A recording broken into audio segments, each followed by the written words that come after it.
मैं डॉक्टर राजेंद्र प्रसाद हूँ। मैं एरा लखनऊ मेडिकल कॉलेज में डायरेक्टर मेडिकल एजुकेशन और प्रोफेसर रेस्पिरेटरी मेडिसिन में कार्यरत हूँ।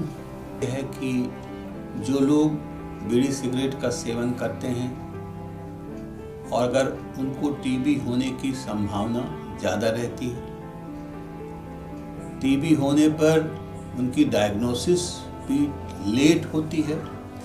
और लेट होने का मकसद क्या है? देखिए, जब बीड़ी सिगरेट आदमी पीता है तो उसको भी खांसी आती है, और जब ट्यूबरकुलोसिस की शुरुआत होती है उसमें भी खांसी आती है। तो वो समझता है कि ये बीड़ी सिगरेट की वजह से खांसी आ सकती है, तो वो डॉक्टर के पास देर में जाता है, अपने सिम्टम को जो है वो इग्नोर करता है।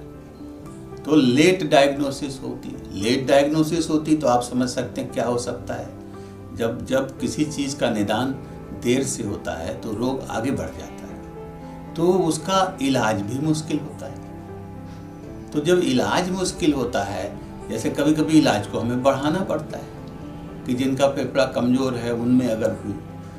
और दूसरी बात, अब मान लिया टीबी ठीक हो गई, उसकी दवाई उसने पूरी तरह से, टीबी तो आप जानते हैं कि क्योरेबल डिजीज़ है।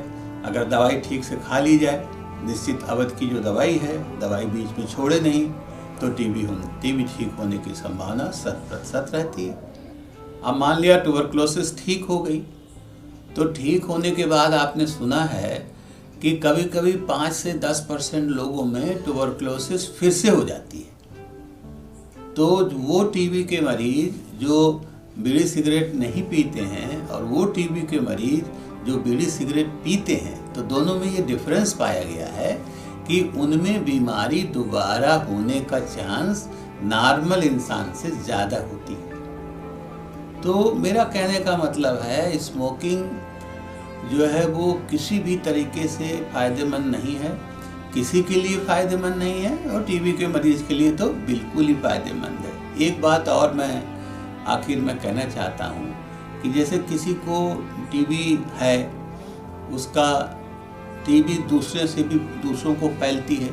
तो अगर टीबी है और उनको खांसी ज़्यादा आ रही बिकॉज जो बीड़ी सिगरेट पीने की वजह से पहले से थी, तो उस रोग को स्प्रेड होने में मदद करता है। जैसे घर में है, हाउस होल्ड कॉन्टैक्ट्स हैं, जो भी लोग हैं, अगर घर में है, खांसी आ रही है टीबी की, तो टीबी की निदान डायग्नोसिस देर से हुई, दवाई देर से शुरू हुई, तो इस बीच में तो वो इंसान इन्फेक्ट कर सकता है। तो वो दूसरों को इन्फेक्शन रेट भी ज़्यादा होता है, वो जो मरीज टीबी के हैं जो स्मोक करते हैं। तो आपने ये बहुत ही क्लियर अब समझ लिया कि जो स्मोकिंग है और ट्यूबरकुलोसिस है, उसका बहुत गहरा संबंध है।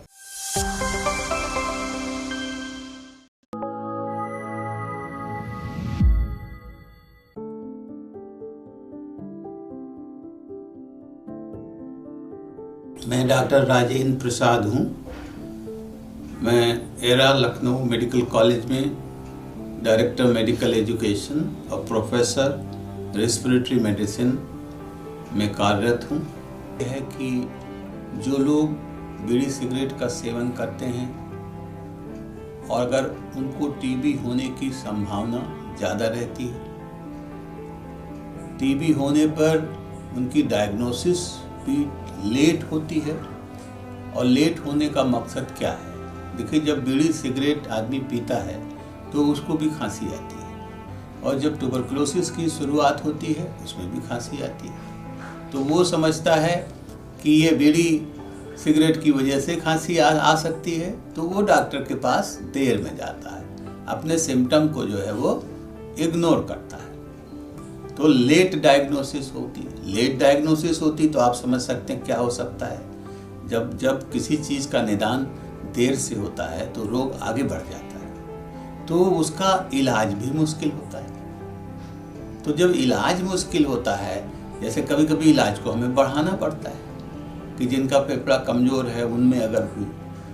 और दूसरी बात, अब मान लिया टीबी ठीक हो गई, उसकी दवाई उसने पूरी तरह से, टीबी तो आप जानते हैं कि क्योरेबल डिजीज़ है। अगर दवाई ठीक से खा ली जाए, निश्चित अवधि की जो दवाई है, दवाई बीच में छोड़े नहीं, तो टीबी ठीक होने की संभावना 100% रहती है।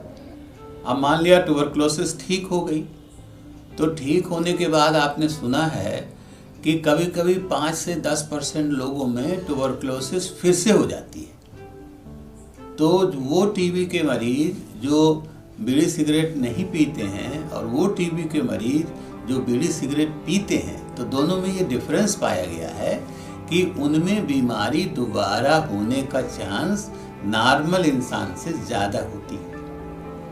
तो मेरा कहने का मतलब है, स्मोकिंग जो है वो किसी भी तरीके से फ़ायदेमंद नहीं है, किसी के लिए फ़ायदेमंद नहीं है, और टीबी के मरीज़ के लिए तो बिल्कुल ही फ़ायदेमंद है। एक बात और मैं आखिर में कहना चाहता हूँ कि जैसे किसी को टीबी है, उसका टीबी दूसरे से भी दूसरों को फैलती है, तो अगर टीबी है और उनको खांसी ज़्यादा आ रही बिकॉज जो बीड़ी सिगरेट पीने की वजह से पहले से थी, तो उस रोग को स्प्रेड होने में मदद करता है।